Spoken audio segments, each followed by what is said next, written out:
So the mind doesn't care how it stops you. It's like, it's going to say, I don't care. It's like you're going to have a health breakdown. You're going to have a relationship breakdown. It just needs to distract you and stop you. And a lot of people, it's just busy work. I mean, for a lot of entrepreneurs, it's like, well, they know they need to make these phone calls or they need to, go networking or whatever. But, well, I'm doing busy work. Oh, I'm cleaning up emails. Oh, I'm doing this or that or that. But it's not what they're supposed to be doing.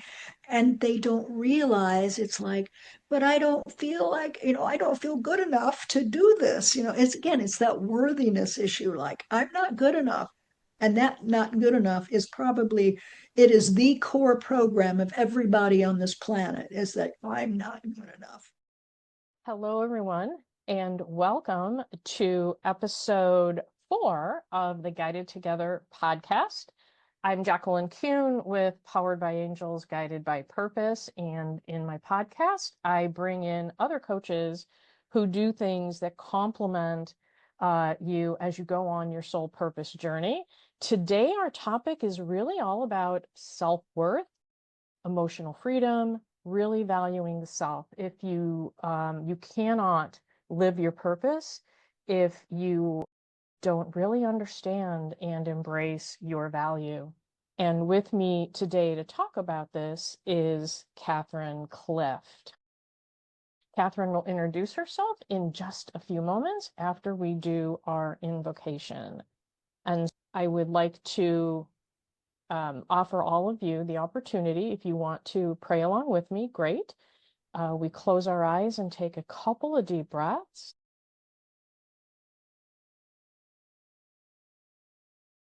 We get ourselves grounded.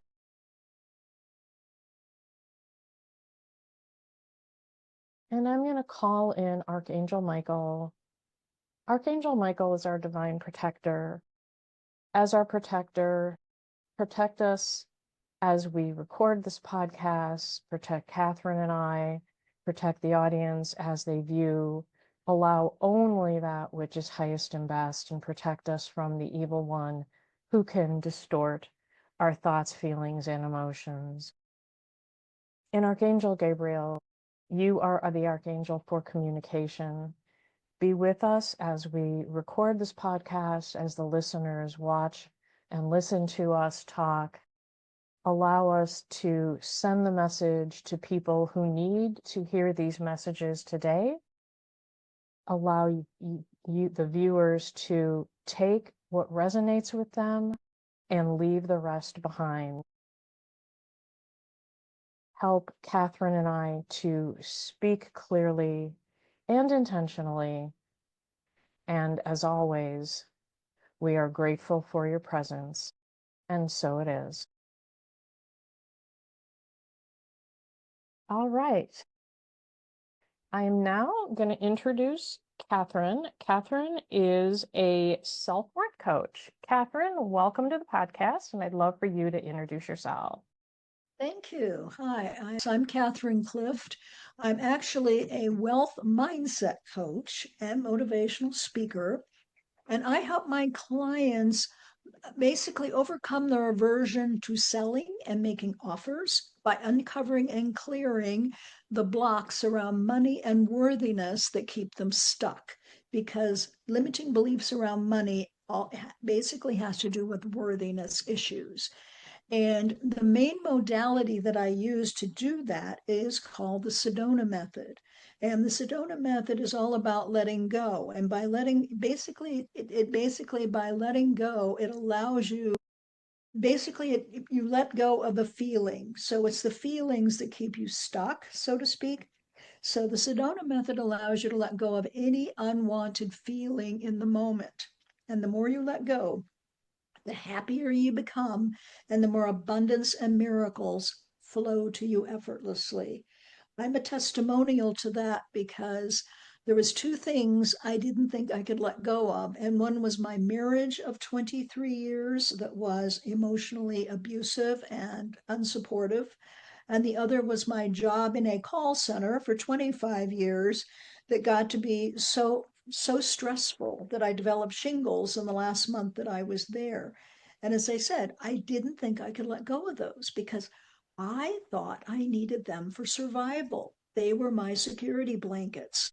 But the more I held on, the more unhappy and miserable I became until I finally had the courage and the faith just to take a leap and let go. And an amazing thing happened. By letting go of my marriage, I discovered I had enough money to live on for the rest of my life, which I had no idea. And by letting go of my job, I discovered my true purpose in life, which is coaching. I mean, inspiring others to be the best selves that they can be, letting go of those worthiness issues. And it's been so, so rewarding. So, yeah, that's what I do. That is an amazing story. That is an incredible pivot and journey. And most of us got into coaching because of similar circumstances, right? We were stuck somewhere, but when we finally were let go of whatever was keeping us in the place that we shouldn't have been, we realized our gifts. But you then, how did you get like involved in the Sedona method? Because that's a very specific modality. It And how did is. you It is. discover that? Basically, it had to do with, I pretty much became disillusioned with the Catholic Church, is what it began. I grew up a cradle Catholic, and the beliefs they put into you very much go very deep. So, and that was one of the reasons I couldn't let go of the marriage as soon as I did, because I had this belief that you marriage is for life, for better or worse, right? And then when I discovered the Sedona method, I believed that that would save the marriage, which it didn't, and I'm glad I know it didn't. But anyway, yeah, basically I was disillusioned with the Catholic Church. We were for some reason the Catholic faith was turning out these very conservative priests and very judgmental. So we happened to get one of them in my local church, that was and because of that, I was so stressed out by him. I developed shingles when I was 40. That was my first round of shingles at 40 because he stressed me out so badly. And I thought, I've been a spiritual person all my life. I think I was born that way, on a spiritual journey. So I knew there had to be something better than what the Catholic Church was teaching. And I happened to be getting these personal growth programs from Nightingale Conant in St. Louis. And one of them was a little pamphlet that said, the opposite of love is not hate, it's fear. And that really resonated with me. And it was based on the Course in Miracles. And I was so curious about it. I basically ordered the entire course of A Course in Miracles, and I really started reading about it. And then I discovered there was a discussion group um, doing A Course in Miracles, in Indianapolis at that time. So I started going, and the more I learned about it, I thought this is really wonderful. And then the group kind of dissolved, and I found out there was another group that was meeting close to where I lived in a non-denominational church. So I started going there, and the more I learned about the church, the more I felt this, I really love these people in this church. So I actually started attending the services there. And the majority of them were gays and lesbians. And it's like they were the most loving people, Jackie, that I had ever met. So non judgmental. I absolutely loved the group. And one of the participants was putting on a course called the Abundance Course. Well, the mind is wonderful in trying to stop you from doing things. So it's like, so my wonderful mind basically said, oh, you're spiritual. That's materialistic. You don't want to go to that. So it's like, so I listened to the mind, Jackie, and I didn't go. But again, the universe, God, whatever you want to call it, had other ideas. So this was in January of 2006. There was a snowstorm. It was in the program was delayed, and it was two parts. Well, I still missed the first part, but I thought, you know what? I really want to go and find out what this is all about. Well, basically, it was all about the release technique is another name for the Sedona method. It's two different facilitators that do it. And so I initially got into the release technique with Larry Crane. And I'm telling you, when I realized how simple and how powerful it was, I was kicking myself for missing the first part.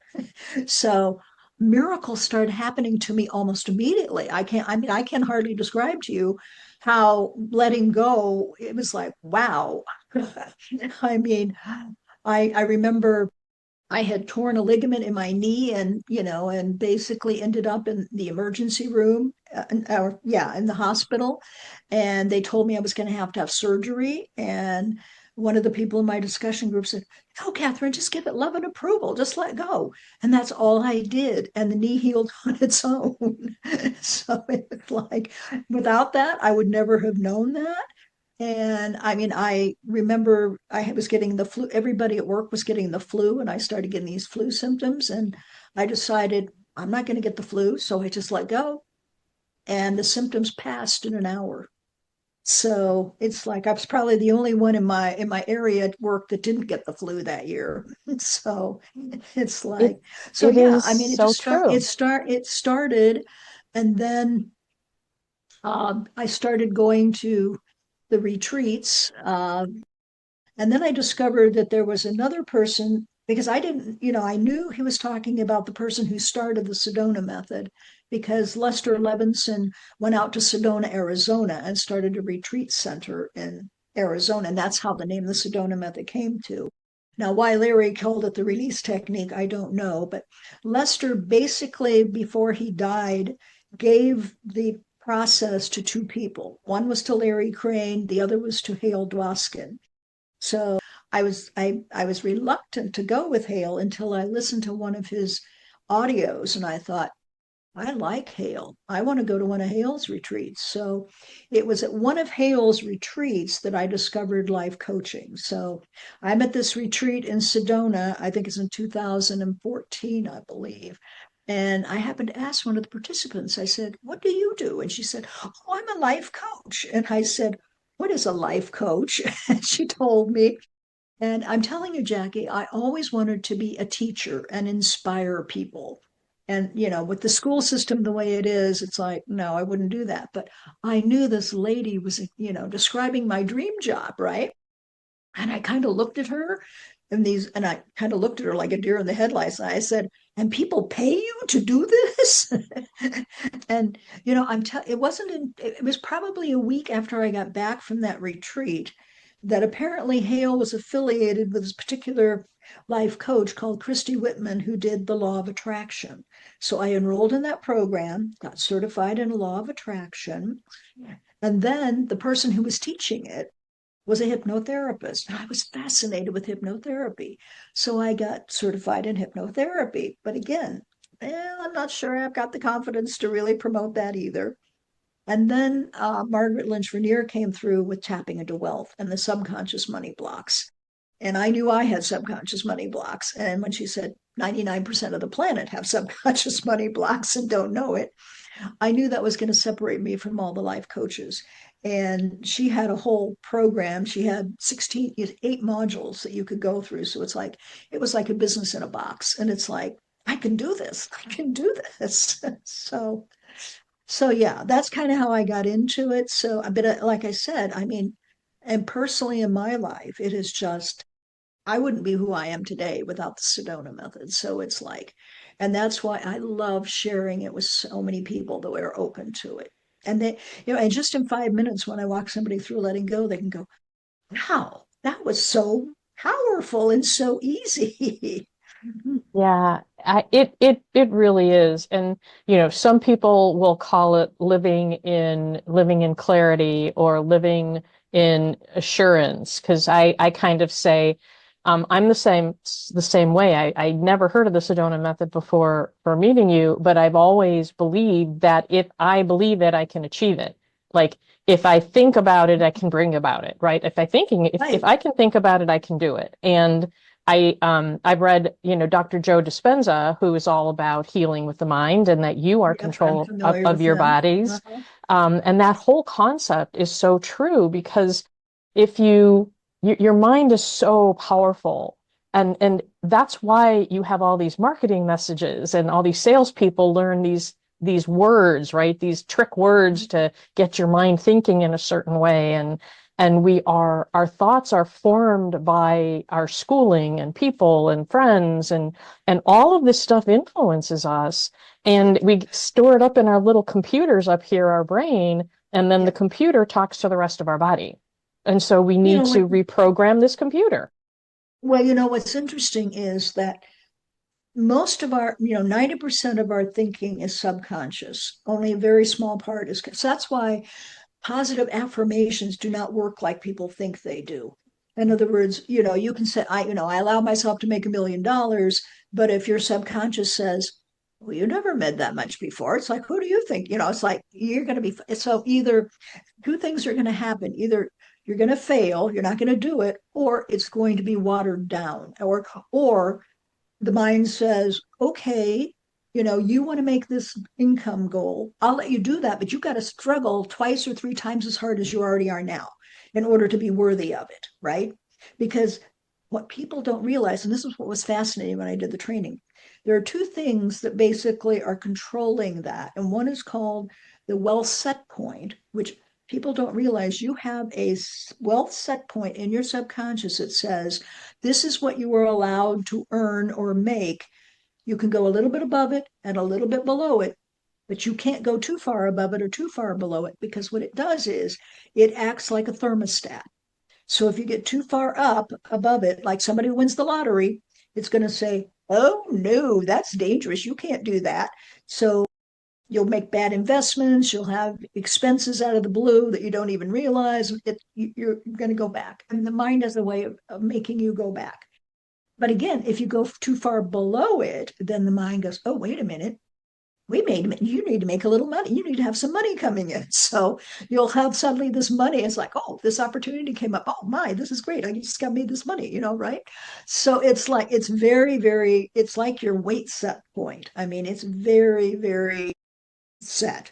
The other one is your deserving meter, and that controls the wealth set point. The deserving meter controls how happy you are, how healthy you are, and how wealthy you are, and how much you deserve to have that. So it's like, so the deserving meter basically controls the wealth set point.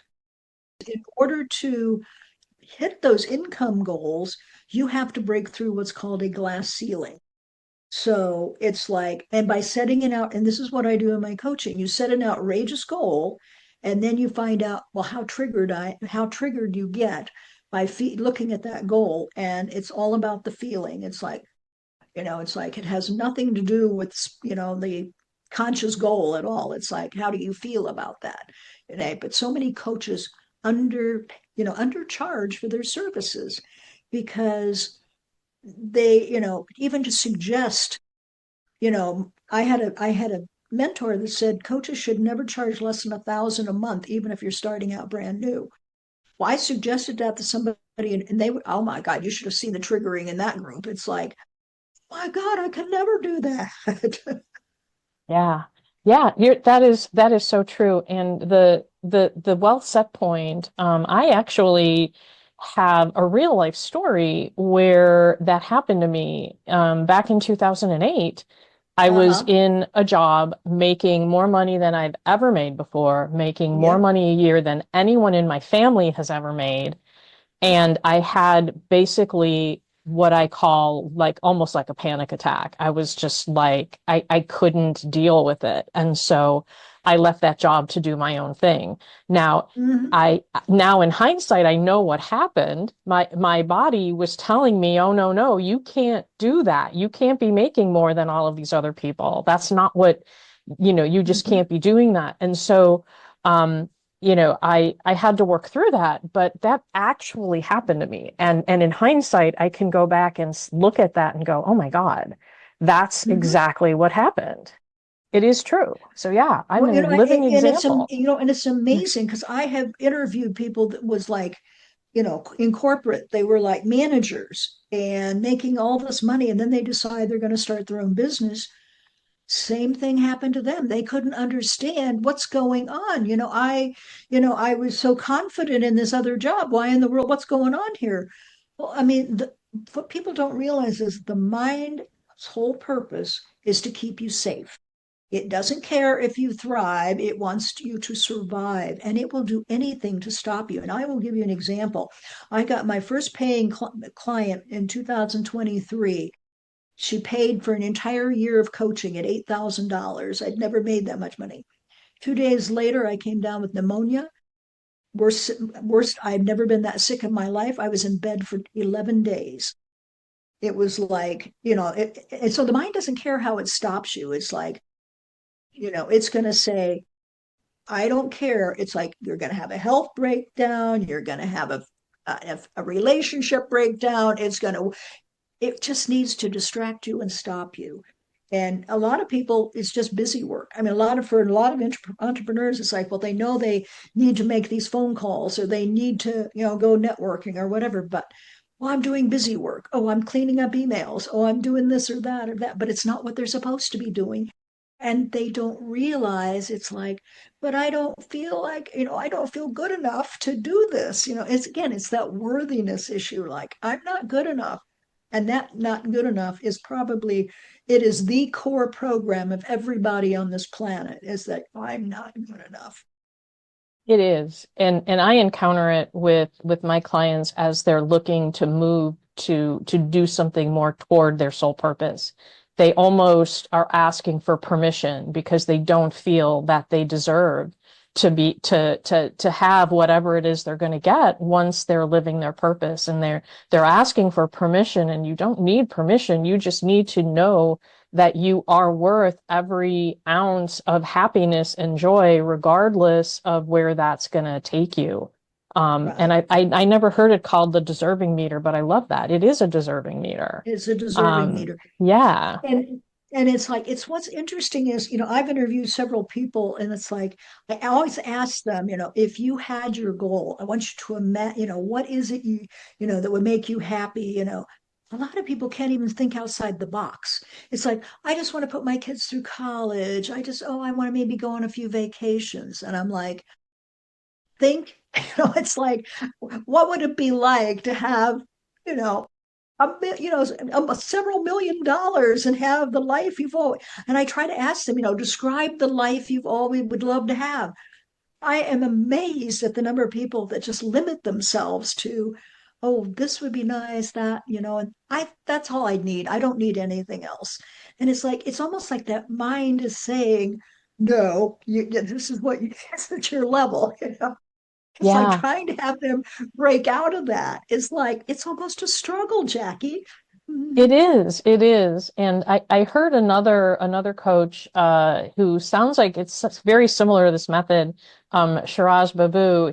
Told his own story of he was stuck making $100,000 a year forever, and then Mm-hmm. realized through a method very similar to this that the reason that number was stuck was his family said, "Oh yeah, when you go make your $1 million, you can help support us."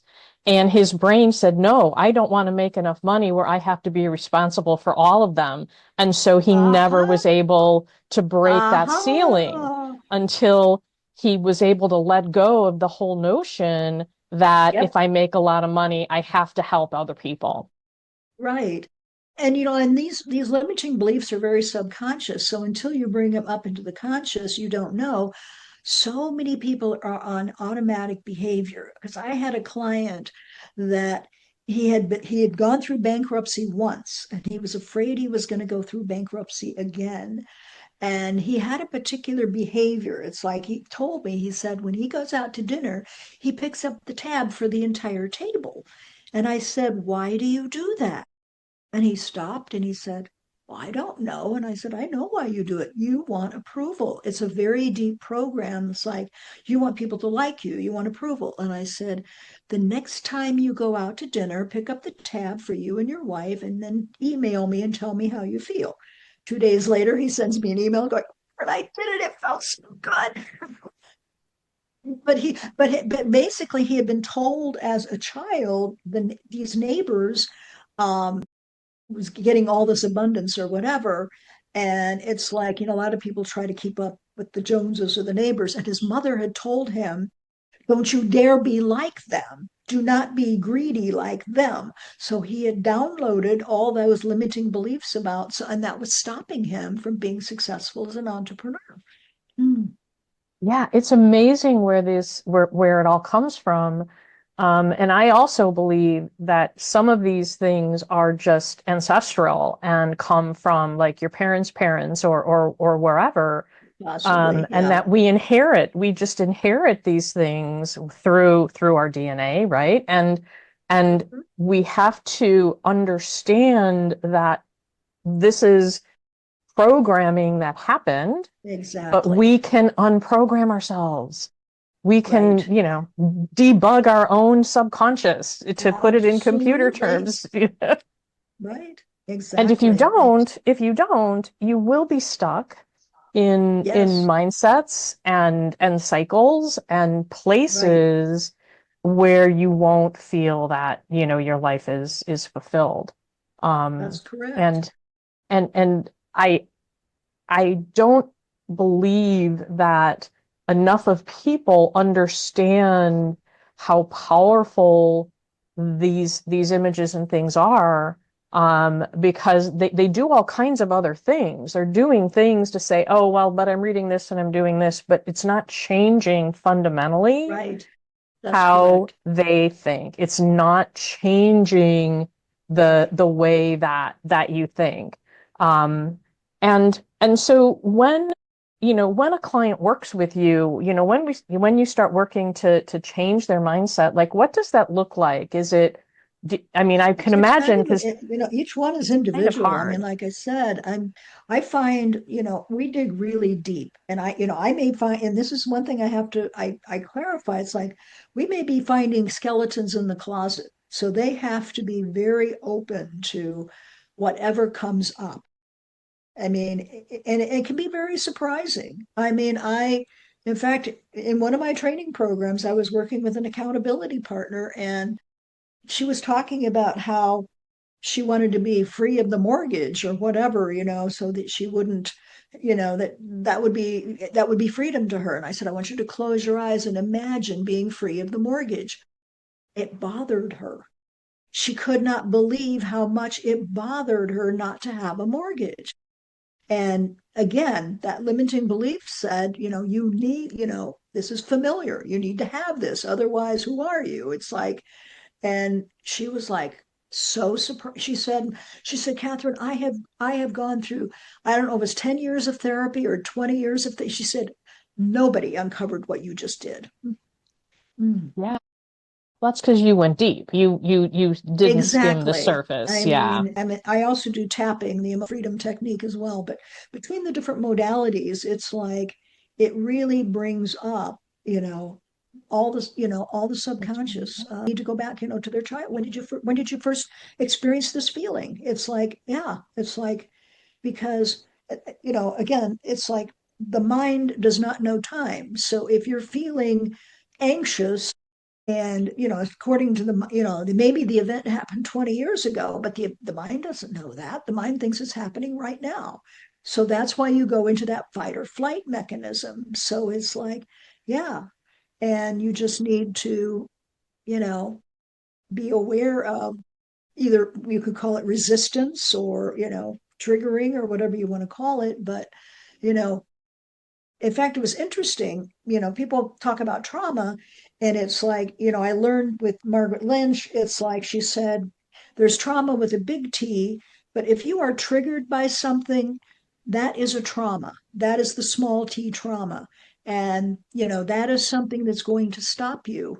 So there's the big T trauma, like an accident or, maybe sexual abuse or whatever. Those are the big T's. But then the small T's are maybe you were criticized, for something in school. I mean, I remember several traumatic experiences in parochial school that basically made me feel like I'm not worthy, I'm not good enough. We had a nun, and we had 70 kids in my first grade.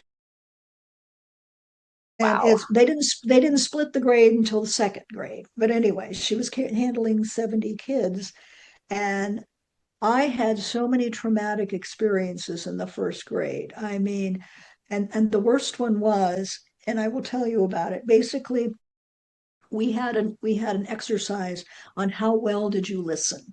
And I was a very fidgety little kid. I couldn't sit still. I was a terrible listener. And we were supposed to color angels, okay? And she basically, she said, I want this row down to this child to color the angel this way, and I want this row down to this child to color the angel this way. And it was either red violet or yellow green, and it's like, and I remember vividly those colors. It's like, and I didn't know what was going on. I thought, so I noticed the kids were picking up their crayons and coloring, and I looked at my neighbor to the left and I said, okay. So I picked up that crayon and started coloring, and I can't remember, but I think it was 10 minutes later. Here is this nun standing behind me. Her face is contorted. She is screaming at me, going, Catherine, you did not actions. Hmm. Hmm. Wow. Wow. And what I did not realize was it was at one of the retreats for the release technique that somebody told me exactly what I did. I basically, because I was so traumatized, I suppressed something inside that said, I will never trust my own decisions. I mean, it was, and the person said, and guess where you ended up? In a call center for 25 years where people make their decisions for you. And I'm like, my God, how did I not see that? Yeah. Yeah, I totally relate. I had a small T with that school uniform because my parents were not one to spend money on clothes. They didn't spend money on Got that. it. That wasn't what they did. So, and Mm-hmm. I was very heavy as a first grader. And Uh-huh. the uniform I wore in first grade fit me all the way through eighth grade because I got taller and lost weight.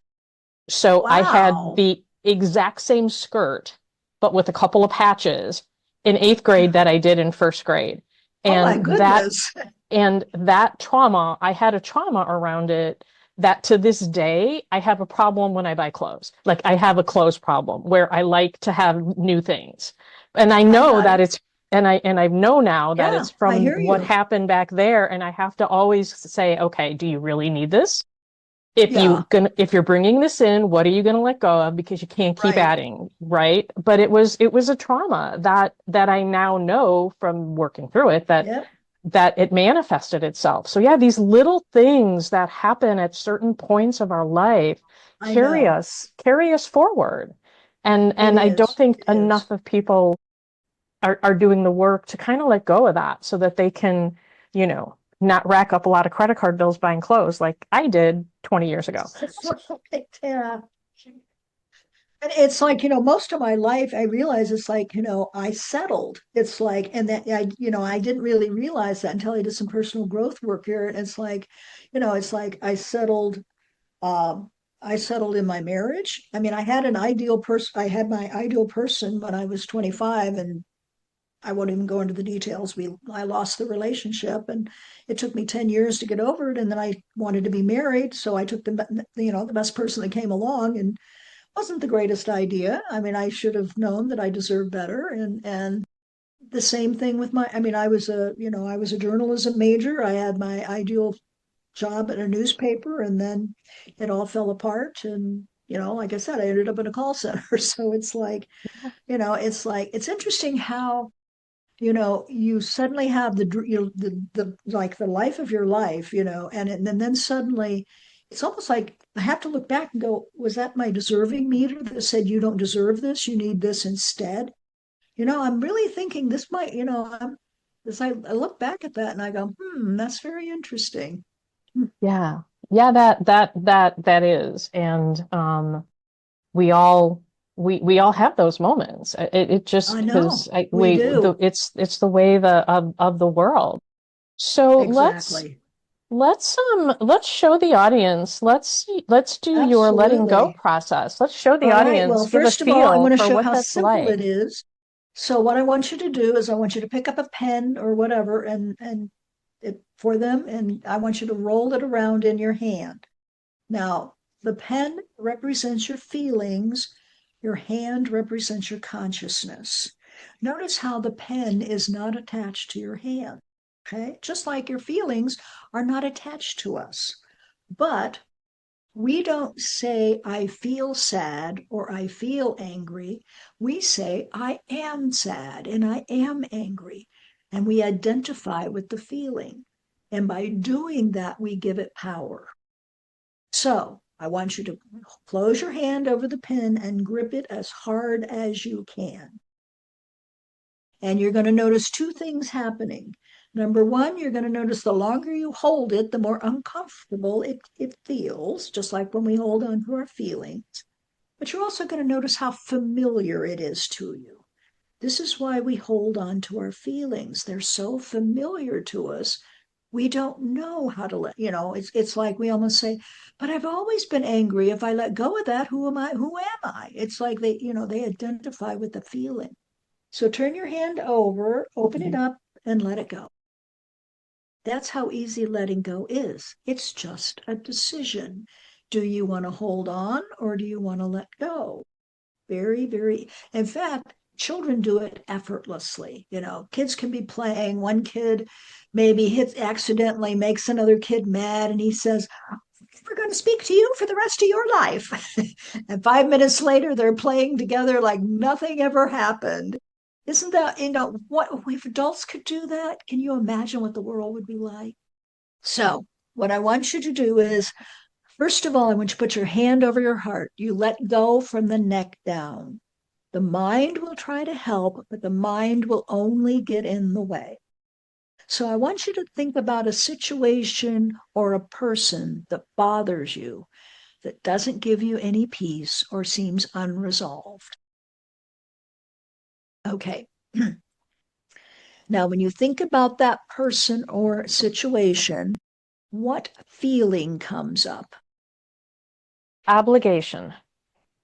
Okay. And when you get in touch with that feeling, rate it on a scale of 1 to 10, with 10 being the most intense and 1 being the least intense. Where would you be?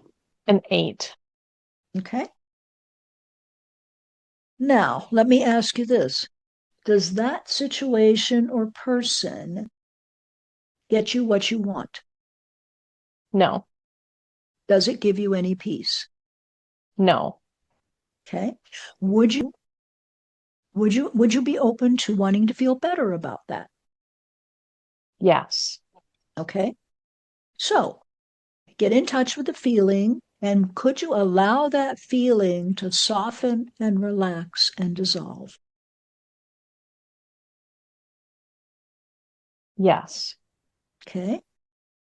And would you allow that feeling to soften and relax so that you could be more free? Yes. Okay. And when would you be open to allowing that feeling to soften and relax so that you could be more free? Right now. Good. Do you now let that feeling go just for now? Yes. Great. Now get in touch with a situation or person. Did you notice that your number dropped? Yes. Great. And even if it dropped 1 point, you still let go. The mind will tell you, oh, it can't be that easy. Don't listen to the mind. Now, is there anything left that we need to do another round? Maybe the sadness around letting go, like a Okay, that's all loss. right. So get in touch with the sadness.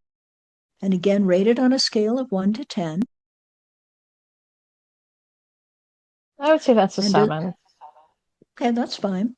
And does that sadness get you what you want? No. Does it give you any peace? No. Good. Would you like to feel better about it? Yes. Would you be open to allowing that feeling to soften and relax and dissolve? Yes. Would you be open to allowing that feeling to soften and relax so that you could be more free? Yes. And when would you be open to allowing that feeling to soften and relax so that you could be more free? No. Do you now let that feeling go just for now? Yes. So, how does that feel? That feels wonderful. That actually feels Great. amazing. Well, great. So, just close your eyes and just experience that peace just for the moment.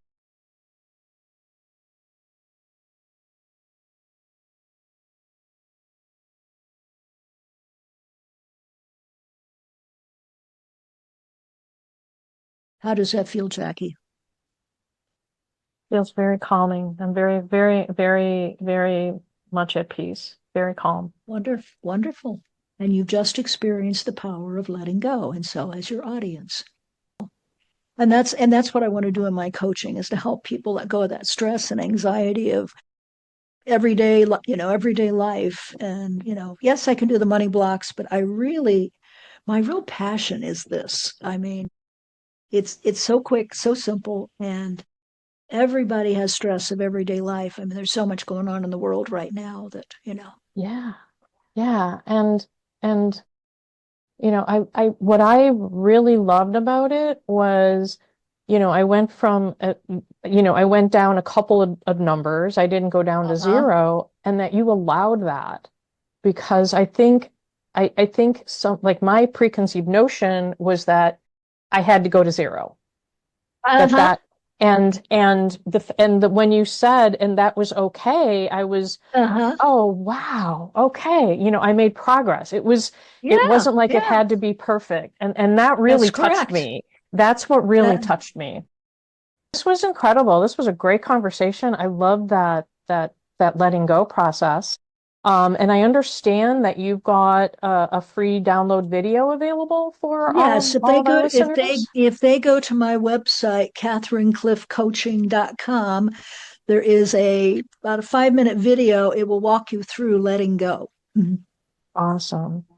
And when this video posts, we will have all of those links in the description of the video, so our viewers can actually just click on that link right when they, watch this video. That's amazing.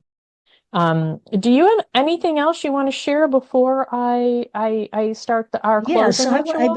I basically want to tell your audience this because it's like I want to tell people that you are whole, complete, and perfect just as you are. You are not broken. And I have to remind myself of that over and over again because the mind wants to tell you how limited you are. You are not. You are whole, complete, and perfect just as you are and always have been. We are all whole, complete, and perfect just the way we are. That is so beautiful. Yep, I know. It's profound. That is so beautiful. This has been just a wonderful session. And for those of you listening, for what I'm giving, this episode is going to be posting on August 20th. So we're recording this in July. For those of you who kind of are following along, I will have my soul contract review workshop, which I think works wonderfully with Catherine's letting go process. What we'll do in this workshop is explore the contracts your soul made when they came down to this earth and how they can be impacting you. And how you may or may not be actually honoring those contracts. And perhaps the letting go process may help you honor those contracts. So I think the timing of this, of course, is all the universe times everything perfectly, as it Yeah. should be. Um, and so for our closing ritual, I want to invite all of you to an angelic blessing and gratitude moment with Archangel Shamuel and Raphael. Archangel Shamuel, Archangel Raphael, we are so grateful to have Catherine today and to learn all about the mind and letting go and how we can heal ourselves. Archangel Shamuel, you are the archangel for our heart chakra. Um, help us become more heart centered, help us heal our hearts, love ourselves, love who we are, because as Catherine said, we are perfect just the way we are. And Archangel Raphael, you are the Archangel for healing. Help all of us heal whatever is blocking us physically, emotionally, mentally, spiritually from leading happy and joyful and fulfilling lives. We are grateful to all of our viewers and listeners for being a part of this journey. And we want to leave you all with gratitude in peace and light. And so it is. Thank you all for joining. Until we meet again. Goodbye for now.